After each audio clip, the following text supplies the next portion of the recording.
Bienvenidos hermanos una vez más a este su estudio bíblico, Palabras de Vida Eterna, en su cuarto bloque, Sanación en los Sacramentos. Hoy estaremos compartiendo con ustedes el último tema de este bloque que lleva por título Sanación en la Iglesia. Invoquemos pues al Espíritu Santo diciendo en el nombre del Padre, y del Hijo y del Espíritu Santo. Amén. Ven Espíritu Santo, llena los corazones de tus fieles y enciende en ellos el fuego de tu amor. Envía Señor tu Espíritu y renovarás la faz de la tierra.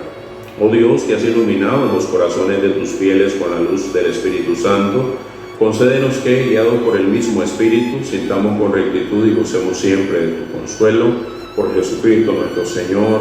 Amén. El tema de hoy pues lleva por título Sanación en la Iglesia. Iniciamos diciendo que la Iglesia es el sacramento de salvación, porque es el signo eficaz de la alegría dejada por Jesús entre nosotros. Y a nosotros, cada uno de los fieles, somos parte de ese cuerpo místico de Cristo a través del bautismo. Sí, cabe mencionar que es triste el descuido que se da, o mejor dicho, que le damos cada uno de nosotros en la iglesia, a el aspecto de la sanación de nuestros enfermos. Tomaremos como ejemplo a ese paralítico de Betesda que nos menciona el Evangelio de San Juan en el capítulo 5, versículo 7, que nos dice: el enfermo le contestó: Señor, no tengo a nadie que me meta en la piscina cuando se agite el agua, mientras yo trato de ir, ya se ha metido otro. Palabra de Dios. Es triste esta cita bíblica porque si nos remitimos a las Sagradas Escrituras, este enfermo tenía 38 años de estar queriendo poder entrar a esa piscina. ¿Y qué sucede? 38 años que pasaron sin que nadie lo metiera al agua. Este es el lamento, este es el clamor de miles de hermanos que hoy se sienten marginados y abandonados en medio de sus enfermedades, y que nosotros como laicos no asistimos, no visitamos, no oramos por ellos. Jesús escogió a sus 12 discípulos y los envió a sanar, y no solamente a sus 12, sino también a los 72 que luego escogería. En el Evangelio de San Lucas, capítulo 9, versículo del 1 al 2, la palabra de Dios nos dice: Jesús reunió a los 12 y les dio autoridad para expulsar todos los malos espíritus y poder curar enfermedades. Después los envió a anunciar el reino de Dios y devolver la salud a las personas. Palabra de Dios. Así que el Señor, en su envío a sus discípulos, los envía a sanar enfermos, a curar esas enfermedades que aquejan a nuestras comunidades y a cada uno de nuestros hermanos. Pero ¿qué sucede? A muchos les da miedo la sanación, a muchos les da miedo el exorcismo, porque no quieren instruirse ni prepararse espiritualmente para este servicio del Señor. Pero sobre todo no queremos ser humildes, porque si el Señor nos dice que Él nos da ese poder, pues debemos de confiar en su palabra, pero también debemos de prepararnos espiritualmente para poder trabajarle al Señor en esta obra. Veamos cómo, por ejemplo, los apóstoles mismos fallaron al sanar al epiléptico por falta de fe y humildad, creyendo que solamente bastaban los gestos y las oraciones como oraciones mecánicas, como fórmulas mágicas para poder sanarlo, cuando no fue así. Y Jesús se acerca a ellos y les reclama duramente.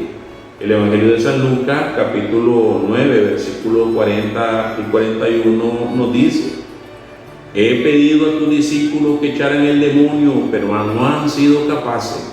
Y Jesús respondió: gente incrédula y extraviada, ¿hasta cuándo estaré entre ustedes y tendré que soportarlo? Palabra de Dios. Pero ¿de qué se molesta más Jesús? De la falta de fe, de no creer en Él, de no creer en su palabra, en su promesa, en sus envíos, porque el Señor tiene poder y tiene poder para autorizarnos a cumplir con esas misiones de sanación que Él quiere que se manifieste como muestra de su misericordia en cada uno de sus hijos.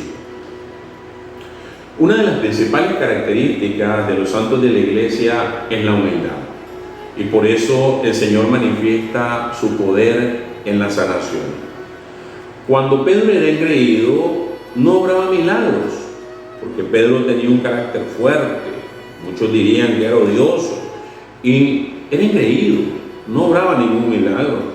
Pero luego que ese mismo Pedro llora y reconoce su pecado delante del Señor y es perdonado, dice la palabra que hasta su sombra sanaba. Hechos capítulo 5, versículo del 12 al 16 nos dice: por obra de los apóstoles se producían en el pueblo muchas señales milagrosas y prodigios. Los creyentes se reunían de común acuerdo en el pórtico de Salomón, y nadie de los otros se atrevía a unirse a ellos, pero el pueblo los tenía en gran estima. Más aún, cantidad de hombres y mujeres llegaban a creer en el Señor, aumentando así su número. La gente incluso sacaba a los enfermos a las calles y los colocaban en camas y camillas por donde iba a pasar Pedro, para que por lo menos su sombra cubriera a alguno de ellos. Acudían multitudes de las ciudades vecinas a Jerusalén, trayendo a sus enfermos y a personas atormentadas por espíritus malos, y todos eran sanados. Palabra de Dios. Qué maravilloso es el poder de Dios, hermano. Como ese Pedro, que no obraba ningún milagro luego, ni tenía necesidad de hablar. Simple y sencillamente, su sombra iba pasando, y a la sombra de Pedro, como nos dice ese canto maravilloso, sanaban los enfermos.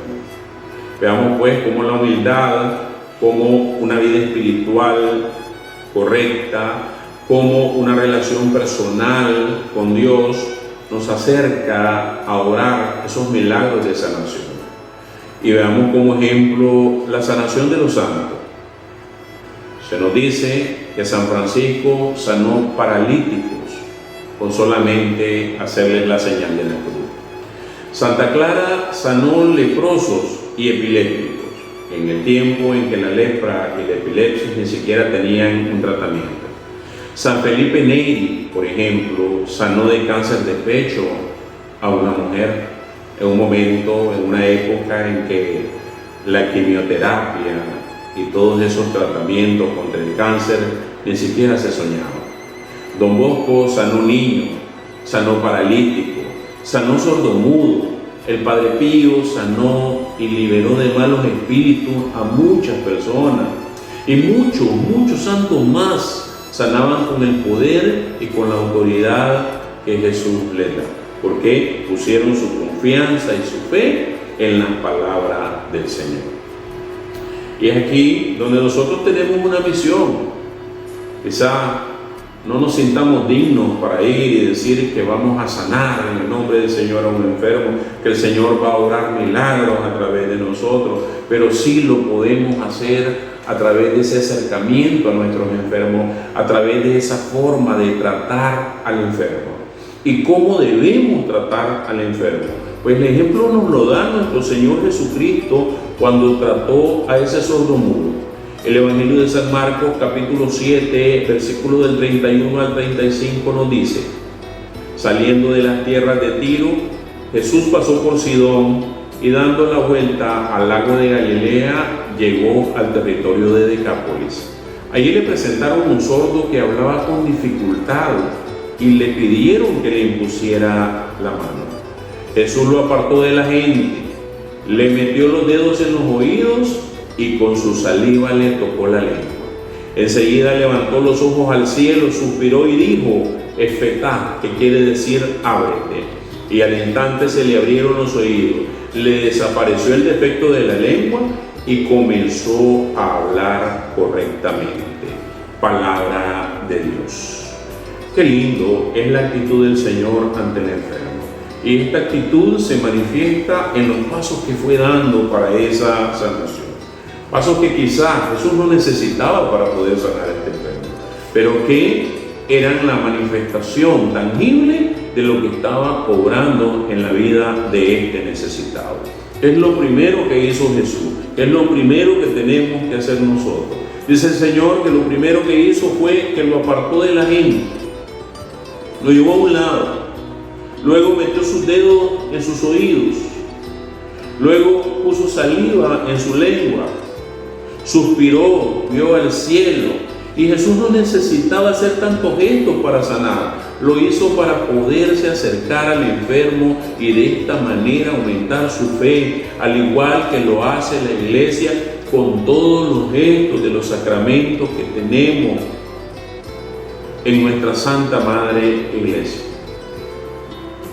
Es importante pues darnos cuenta que cada una de estas actitudes, que cada una de estas cosas que Jesús hizo con este enfermo, las podemos realizar nosotros con los enfermos de nuestras comunidades.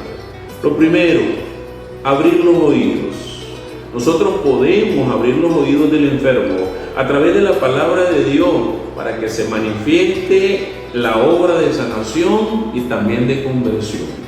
Si el enfermo no está grave y puede escuchar la palabra, es importante y necesario que le leamos la palabra de Dios, porque es Dios que le está hablando, es Dios que lo está fortaleciendo por medio de su palabra, es Dios que está llenando su corazón de fe, de esperanza y de amor, y es Dios que va a obrar esa sanación y esa conversión en su vida. Lo otro que hizo Jesús con el enfermo, le soltó la lengua. Miren qué interesante.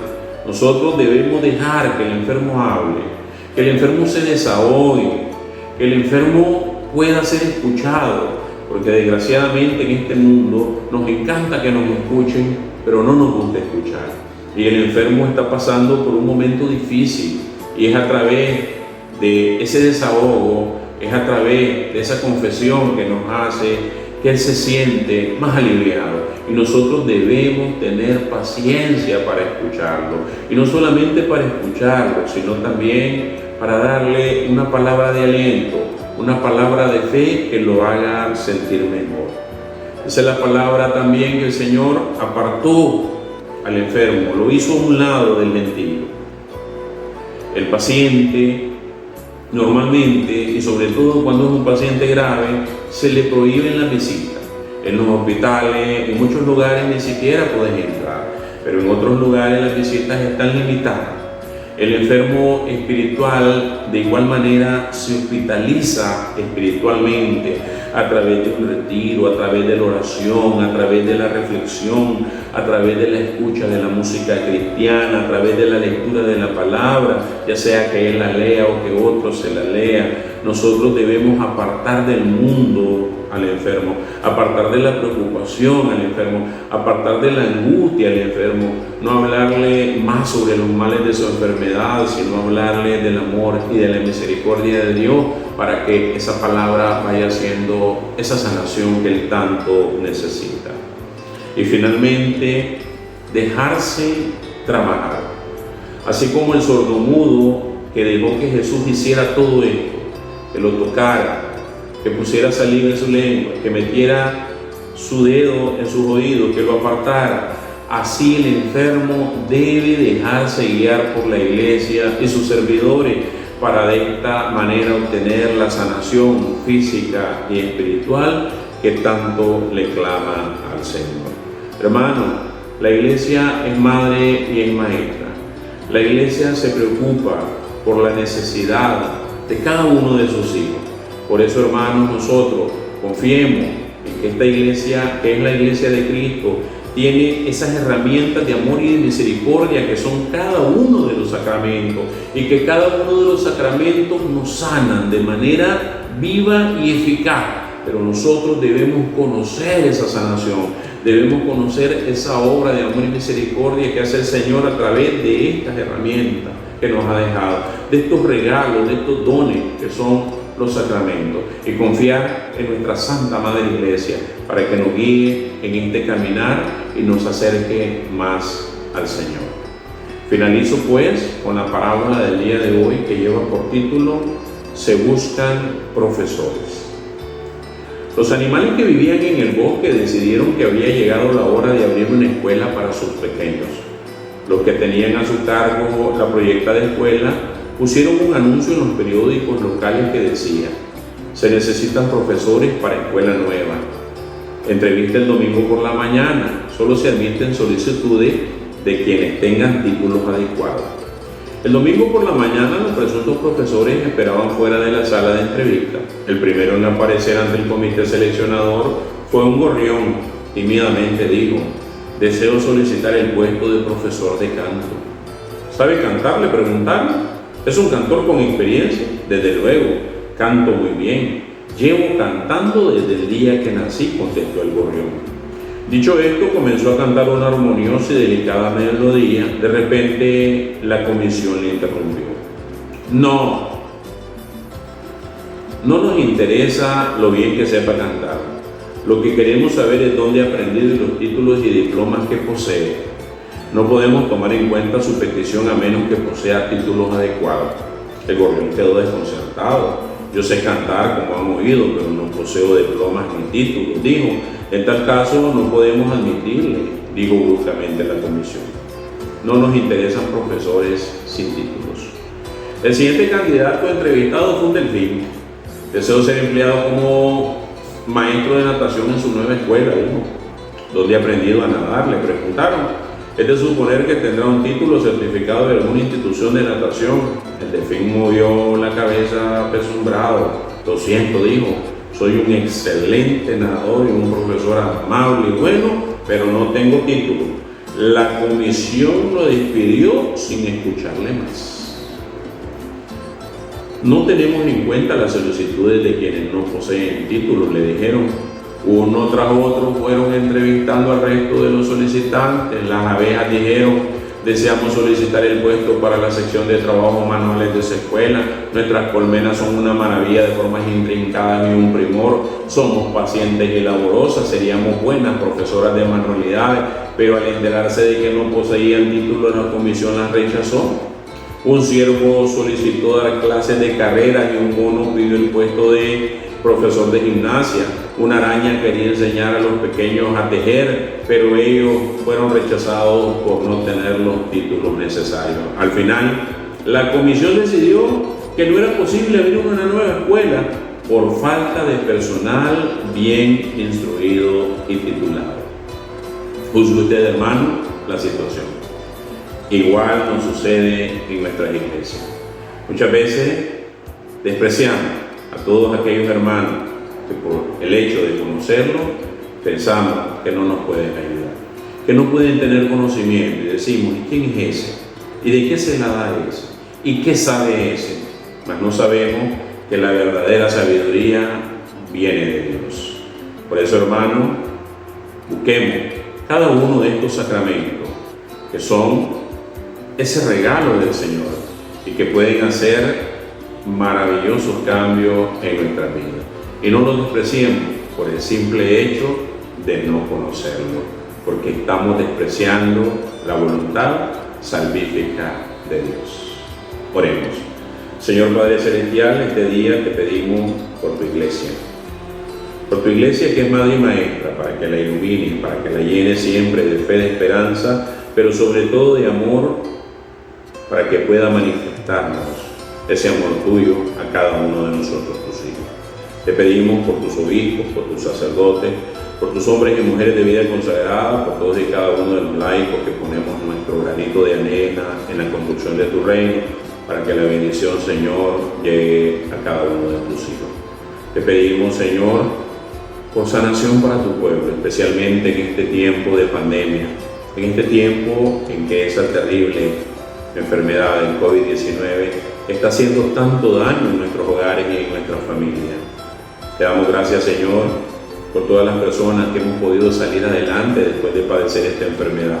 Es terrible, que es dura, Señor, que nos aísla, que nos da miedo, que nos da terror, Señor, que nos hace pensar en la muerte, Señor, pero que sobre todo nos acerca más a ti. Te pedimos, Señor, por todas las personas que están padeciendo alrededor del mundo y en nuestro país esta terrible enfermedad. Sé tú, Señor, su médico por excelencia, pero sobre todo, Padre, te pedimos por aquellos hermanos que han perdido a un ser querido, para que seas tu Señor, su consuelo y fortaleza. Bendice, Señor, a todo el personal médico que está dando una batalla terrible en contra de esta enfermedad. Sé tú, Señor, el que nos guíe, el que nos proteja y afronta, Señor, por medio de esa sabiduría que tú nos das, esa vacuna que tanto necesita la humanidad. Te lo pedimos todo en nombre de tu Hijo amado, nuestro Señor Jesucristo, que contigo vive y reina en la unidad del Espíritu Santo y de Dios por los siglos de los siglos. Amén. Dulce Madre, no te alejes, tu vista de mí no apartes. Ven conmigo a todas partes y solo nunca nos dejes. Ya que nos proteges tanto como una verdadera madre, haz que desde el cielo nos bendiga el Padre, el Hijo y el Espíritu Santo. Amén. Paz y bien.